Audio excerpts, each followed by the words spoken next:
few years ago, I reached a breaking point in my life. Everything seemed to be spiraling downward. My finances were in ruins, my mental health was crumbling, and I felt like I was simply existing rather than living. Weeks would pass where I barely slept, lying awake through the long nights, listening to the constant roar of traffic echoing up from the city streets below. Every time I stepped outside, I was confronted by a grim reality. More homeless people huddled on sidewalks, more discarded needles and crack pipes glinting in the gutter, more muggings and assaults in the news, more overdoses and deaths happening right before my eyes. The city I once called home had transformed into a decaying wasteland, and I knew deep down it was time to get out. I had no ties holding me back, no girlfriend, no wife, no children. My parents had passed away years earlier, and my connection with my siblings had dwindled to almost nothing. With each passing day, I felt myself dying a little more inside. One morning, I made the decision. I would leave it all behind. I sold nearly everything I owned, packed what little I had left into my car, and drove north to Alaska, seeking a complete reset. When I arrived, I purchased a small cabin in a plot of land nestled among towering, snow-capped mountains and deep, shadowy forests. In the winter, the northern lights would blaze across the sky like the eyes of God, spilling divine streams of color that danced in cosmic waves. For a while, the move brought me a fragile peace, but as the days turned into months, I realized a hard truth. The demons I had hoped to escape had not been left behind in the city. They had followed me, silently, into this vast and endless wilderness. It took me a long time to accept the truth, that the root of all my misery was not the city, the people, or even bad luck. It was me.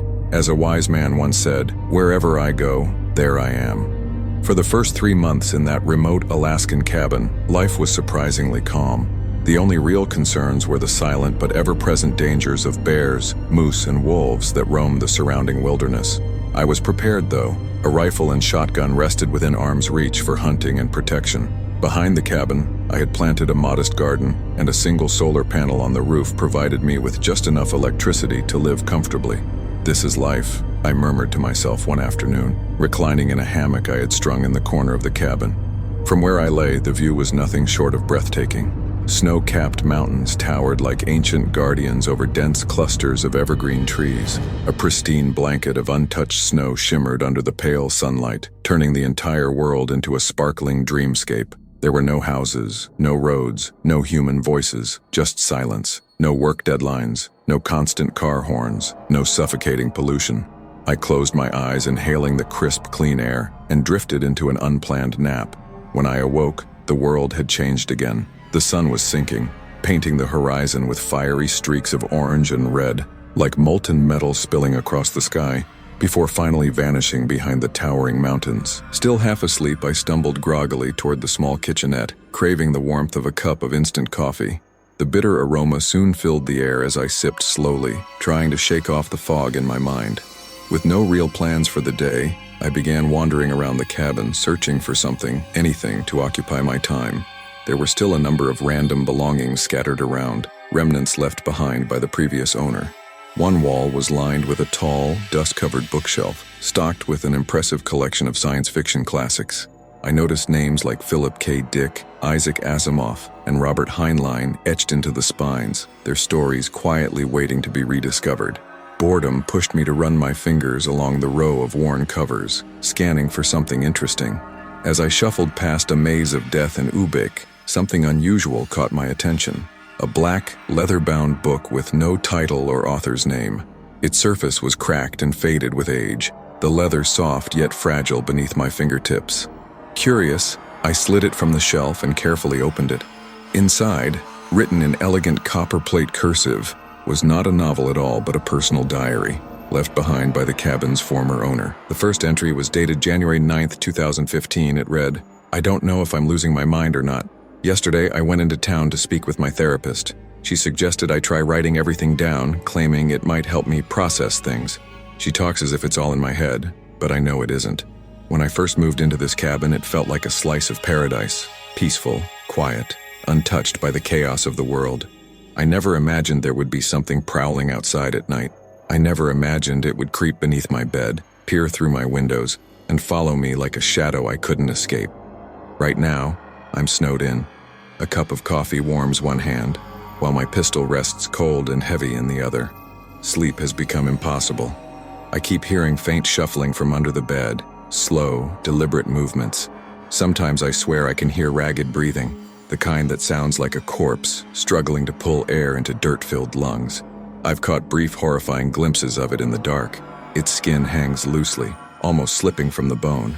It resembles a naked skeletal man, its eyes black and rotted, its back hunched grotesquely. The spine juts out in warped tumor-like knots.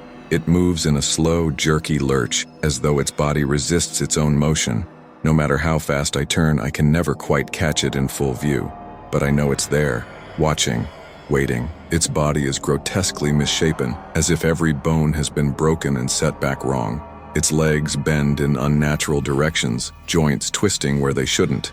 By the time I flick on the lights or reach for my phone to record it, it's already gone, vanished into the shadows. But the stench remains. It's a sickly sweet odor, clinging to the air like a slow, spreading infection that seeps into every corner of the cabin. I don't know what it wants from me. I only know I want to leave. Yet with the blizzard howling outside, escape is impossible. Snowdrifts rise in 5-foot mounds, sealing the cabin like a tomb. I feel like a prisoner, trapped with a rabid beast whose strike I cannot predict. My wife insists she hears and sees nothing, but lately she's been disappearing. Last night, in the middle of the storm, she was simply gone. Where did she go? I asked her the next morning where she had gone, but she looked at me blankly and said she'd been here the whole time. She claimed not to remember anything. There was no way she could have gone into town, not in the middle of the storm. The trails were buried, the roads far below completely impassable. Something was happening here, but I couldn't piece together what. All I knew was that I was truly afraid, for both our lives. I slammed the diary shut, my pulse racing. I didn't want to read another word. It felt dangerous, as if the very act of reading might infect me with some strange, creeping madness. If the last owner had lost his mind in these mountains, imagining naked corpses lurking under the bed, I didn't want those thoughts nesting in my head. Shoving the diary back into the shelf, I reached for a maze of death instead, trying to bury the images the pages had planted in my mind. But as I read through the night, the twisted figure with its rotted eyes and jerking movements refused to leave me. I finally drifted into uneasy sleep just before dawn, only to feel something shifting in the darkness as my eyes closed. For a moment, I was certain I saw a silhouette at the window, a gaunt, starved figure whose black, rotting eyes burned with a twisted excitement. Its inhumanly long fingers splayed against the glass as it leaned forward, almost as if trying to seep through it. I blinked, heart pounding, and snapped my gaze toward the snow-covered landscape outside. Nothing, only the still, white wonderland stretched out before me. Sometimes, another hunter would pass by, following the deer trails near my cabin. A frozen lake sat about a quarter-mile away, its surface buried beneath heavy drifts of snow. Trying to shake the vision, I bundled up and decided to take a hike into the frigid dawn. Strapping on my snowshoes, I slung my shotgun over my shoulder, habit in case a polar bear decided to make an appearance. But when I opened the door, my breath caught. The snow surrounding my cabin was littered with footprints. At first, I thought they belonged to that silhouette I had just seen at the window. I recognized the tracks instantly. They matched the nightmarish thing described in the diary. But something was wrong. The footprints didn't lead to my window. Instead, they stayed about 20 feet away, following a narrow trail before veering downhill toward the frozen lake. I peered in that direction and spotted a lone figure trudging slowly through the snow, a dark silhouette against the blinding white. Relief washed over me when I recognized him. "Steve!" I called, my voice carrying over the still air. He was my only neighbor, living in a cabin nearly a mile away on his own patch of land. He jerked in surprise, his black snow pants and thick fur coat swishing as he spun around. For a moment, his rifle was raised, but when he saw me, he lowered it, lifting a gloved hand in greeting. "Hey Josh, didn't expect to see you up this early," he shouted. The world sounded muted after fresh snowfall, as if every noise had been swallowed by the white silence. "Yeah, couldn't sleep much," I replied, slinging my shotgun over my shoulder. "What are you doing out here?" "Little hunting," he said with a sly wink. "Animals are always busiest at dawn and dusk. Best time to get lucky." He stepped closer, his gaze locking on mine. "You look like hell, Josh," he murmured, eyes flicking toward the bags under mine. "Under your eyes are big enough to carry groceries in." Steve chuckled, but there was no real humor behind it. "Yeah, trust me, I know," I muttered, forcing a weak smile. Then I hesitated before asking, "Hey, this might sound strange, but did you ever know the previous owner of my cabin?" The question changed him instantly. Steve's weathered, wrinkled face tightened into a deep scowl, his eyes narrowing as if I'd just touched on something forbidden. Sure we met, he said abruptly, his tone clipped and defensive. His gaze searched my face, like he was trying to read something in me that I didn't understand. Is he still around? I asked. Steve's scowl darkened further. Buddy, I don't know what this is about, but he's dead. Been dead. Died in that cabin, actually. He pointed a gloved finger toward my home, and at that moment my stomach dropped. The icy air around me seemed to tighten, pressing against my ribs. How did he die? A heart attack or something? Steve looked down, refusing to meet my eyes. You know, Alaska has the highest missing persons rate in the entire United States? Not even close. For our population, we have more people vanish, never found, than anywhere else. They even have a name for it, the Alaska Triangle. His voice lowered, and we're right in the middle of it. I stared at him, unsure if he was avoiding my question or leading me somewhere I didn't want to go. No, I didn't know that, I said quietly. Steve nodded slowly, lifting his head again, his expression unreadable. The silence between us was heavier than the snow piled around our boots. Steve let out a long, heavy sigh, his breath steaming in the cold air. Look, the thing with the last owner and his wife, it's disturbing. If you really want to hear it, I'll tell you. But I promise you, it's not going to help your peace of mind, and it sure as hell won't help you sleep. I want to know, I said firmly, almost before he'd finished speaking. The wind seemed to rise instantly, whipping around us, driving sharp flakes of snow sideways through the air. Steve pulled his fur-lined hood tighter, then abruptly lowered it, shaking his long black hair free in a single motion. Let's head back to your cabin, he said. Could use a bit of whiskey to warm up. We sat at my small table with a bottle of Johnny Walker and 2 shot glasses between us. I wasn't much of a drinker, but Steve clearly was. He tossed back 3 shots in less than a minute, while I only managed half of mine before setting the glass down with a dull thunk. He exhaled sharply, hissing at the burn. That's the good stuff, he muttered, thumping his chest as the liquor slid down.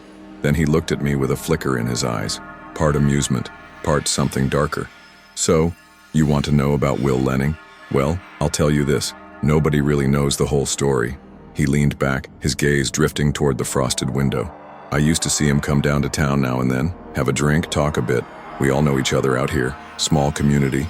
He seemed like a normal, decent guy. Honestly, he reminded me of you, a young man looking to get away from the noise and filth of the city, from what I like to call the cancer of the American dream. Steve swirled the amber liquid in his glass. He'd only been here a couple of months. Everything seemed fine. We'd go skeet shooting sometimes, have a beer. Occasionally, we'd get together with a few of the other hunters. His voice trailed off as though deciding how much to say next. Sometimes a few of us who lived closer to town would meet up for poker nights, and Will would join in. He seemed perfectly normal, quiet, polite, and good-humored. I never saw a single thing that made me think something was wrong. Honestly, I could never have predicted what was about to happen to him. Steve let out a deep sigh, his gaze drifting to the jagged mountains outside the window, his eyes carrying a weight of memory. Well, what happened to him? I asked, leaning forward. He began slowly, almost reluctantly. Will told me he'd started seeing someone peering in through his window at night, said he'd hear noises from under his bed, breathing that sounded sick, wet, like a man with lungs full of rot, sometimes shuffling, like something crawling around down there. According to Steve, Will grew so afraid he kept every light in the cabin blazing 24 hours a day. Then, the paranoia deepened. Steve leaned closer, his pale, wrinkled face touched by a flicker of fear. He started losing his mind, digging holes everywhere, searching for something even during brutal snowstorms. Steve's voice dropped lower as if the memory itself weighed him down. I'd sometimes see him outside at odd hours, digging in the snow like a man possessed. It didn't matter if it was midnight or dawn, he just kept going. His eyes were hollow, like he hadn't slept in weeks. Classic cabin fever, if I've ever seen it. A few weeks later, Steve grew concerned when he hadn't heard from Will. That was strange. Out here, neighbors checked in on each other, even if they lived miles apart. I came over, Steve continued, and found the door hanging wide open. Inside, in that very chair you're sitting in now, Will was slumped forward, a blast hole right through his skull, shotgun at his feet. Beside him lay a diary, its pages speckled with blood. It was open to the middle, and the final entry was only a few lines long, barely legible through the red stains. Steve's eyes flicked toward my bookshelf but said nothing. It read something like, "I see now what's going on. The twisted man is leading me to the truth. Today I will finally find it." My chest tightened. That was his suicide note? I asked, pulse pounding. Steve nodded slowly, his eyes narrowing as if the memory still weighed heavily on him. Yeah, after I found him, I went into town and brought back a few rangers. They called in the cops, then CSI. They combed through the place, gathered every piece of evidence, including that diary. He paused, taking a deep breath. Good riddance, if you ask me. Reading something like that, it doesn't do a man any good. Sometimes delusions spread like a sickness, you know what I mean? I did know, but I kept my mouth shut. My gaze drifted back toward the bookshelf where the diary now sat, its black leather cover catching the dim light like the glint of a crouching snake. A thought slithered into my mind. If the police took it away, how did it end up back here? I turned to the final entry, the paper stained with old, darkened blood that looked like raindrops frozen in time. The date read January 27, 2015.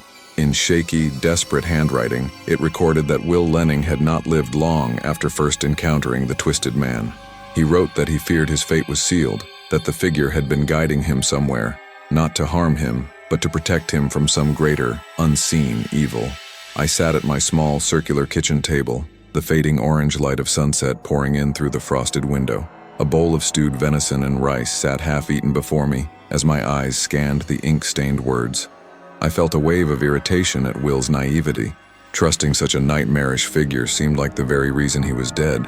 But then, as I closed the diary for a moment, an unsettling thought hit me like a bolt of lightning. What if I was making the same mistake? The rational part of me screamed to grab my gun, take the snowmobile, and make it to town before nightfall. I could be safe within hours. But another part of me, the reckless, curious part, refused. The mystery was a hook sunk deep into my mind. Like sailors lured by a siren's call into treacherous waters, I felt drawn to stay.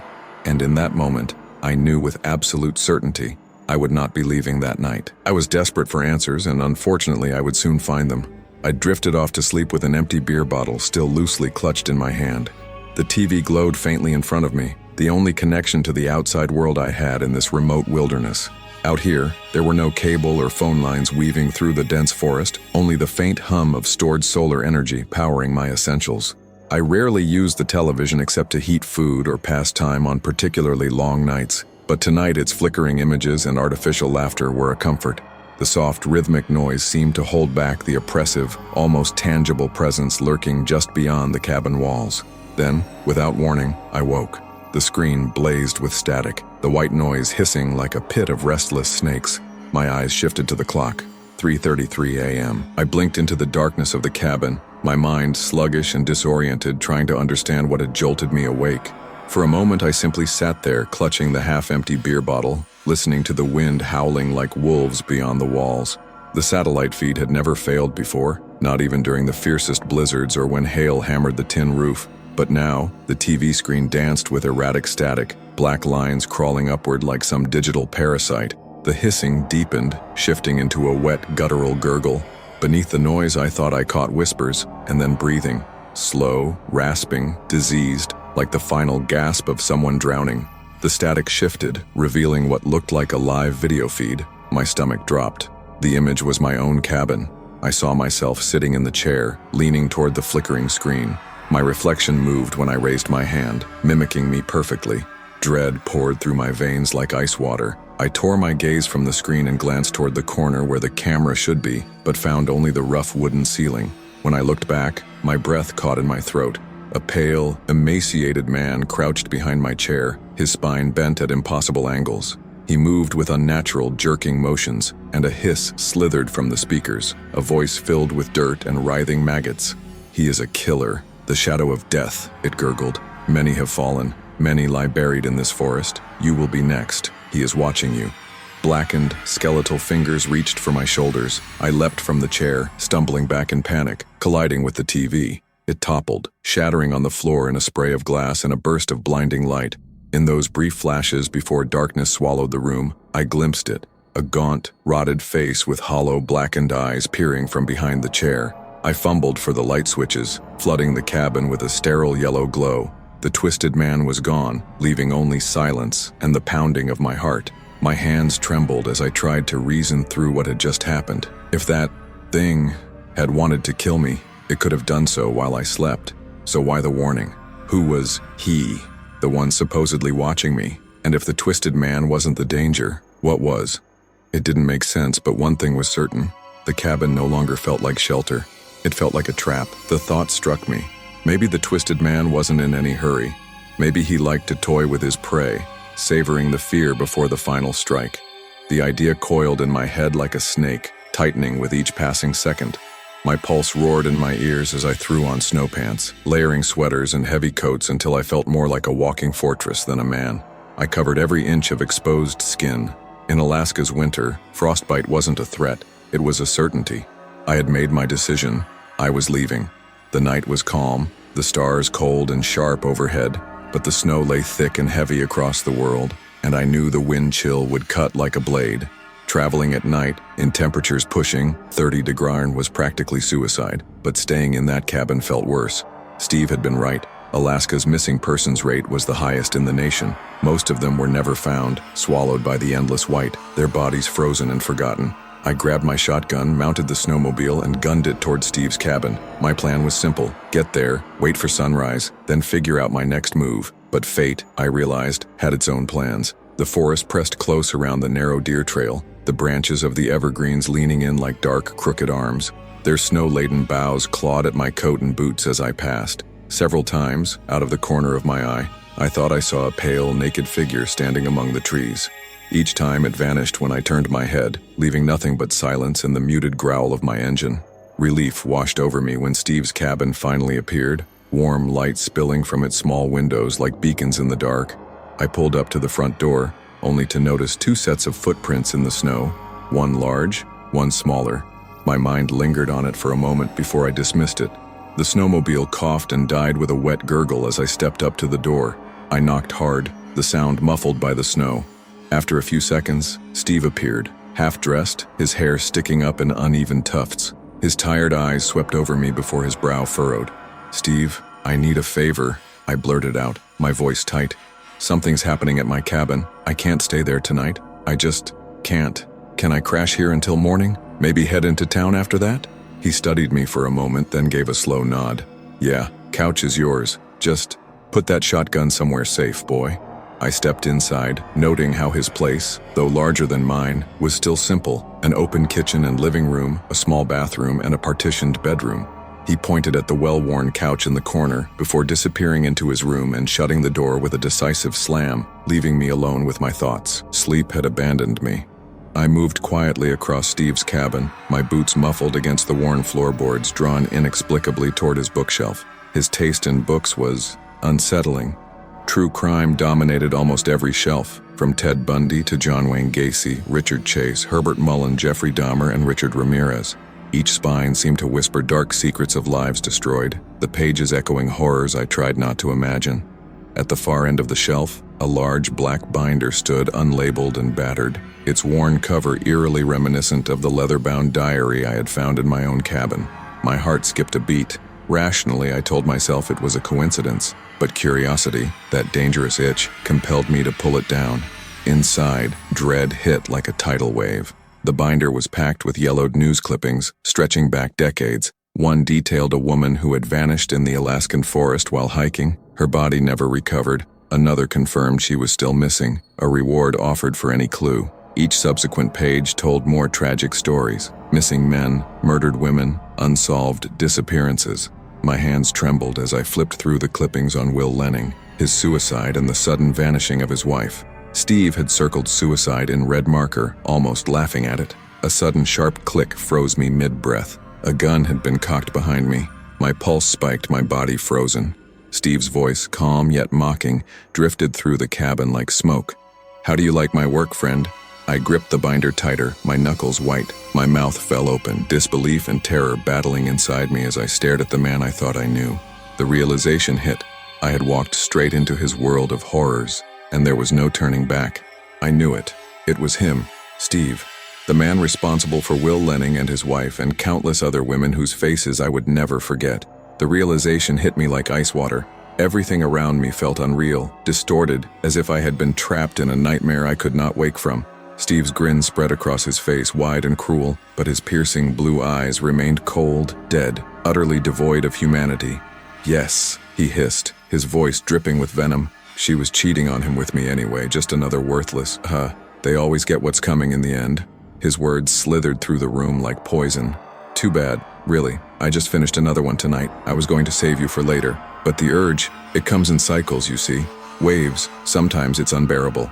Behind him, a glimmer of pale, naked flesh writhed unnaturally. The twisted man had emerged, jerking with impossible movements, towering behind Steve. I froze, unable to look away, horrified yet mesmerized. "You need help, man," I whispered, my voice trembling. Steve laughed, a harsh, bitter sound. "Help? The only help people like me get is a needle in the arm. That's why you cover your tracks." The twisted man extended a long, broken finger across Steve's neck. Steve let out a strangled cry and spun around, screaming. I lunged for my shotgun beside the couch. Steve fired twice. The first bullet soared overhead, raining wood splinters down onto me. The second tore into my leg, pain shooting up my shin like fire. I screamed, adrenaline and fury fueling my movements. I gripped the shotgun, spun, and fired. Steve's head exploded. Bone and blood sprayed the wall behind him as his forehead collapsed like a smashed melon. I stumbled back, my hands trembling, heart hammering, but the twisted man remained, hunched over, grinning up at me, its hollow eyes gleaming with a sinister, knowing delight. Warm blood gushed from my leg, soaking through my pants as I stared back at the figure in the bedroom, my breath coming in ragged, shallow gasps. My heart raced, each beat echoing in my ears. Was I dying? I forced the words out, trembling. You weren't after me, were you? You were after Steve." The twisted man remained silent. For a long, tense moment, he simply slinked back into the shadows of the bedroom, his twisted, jerking movements melting into the darkness until he disappeared entirely. Night had been crawling toward morning, pale light barely reaching the cabin through the frost-streaked windows. I thought back to the words he had spoken through the TV, the warning I had misunderstood. He is a killer, the shadow of death. Many have fallen, many lie buried across this forest. You will be next. He is watching you. It hit me with sudden clarity. He hadn't been trying to hurt me. He had been warning me all along. Perhaps he had tried to warn Will Lenning and his wife too, but their ignorance had led them to tragedy. I wrapped my leg in gauze, gritting my teeth against the stinging pain. The wound was deep and puckered, but the bullet had passed clean through, sparing my bone. I poured alcohol over it, screaming as the fire seared through my skin. After rummaging through Steve's bathroom, I found a handful of prescription painkillers and washed them down with a beer, knowing I would need the opiate high to survive the ride into town on a mangled leg. As the sun finally rose, spilling pale light across the snow, I limped toward the blood-stained cabin floor and out to my snowmobile. Before I left, I glanced back at the horrid place, the epicenter of torment and death. In the open doorway, the twisted man stood, his back hunched, lips rotted but curved into a grim, almost teasing grin. His hand jerked upward in a slow, jerky wave. I hesitated, then raised my own hand, waving back as I started the engine and sped off toward town, the forest looming silent and foreboding around me.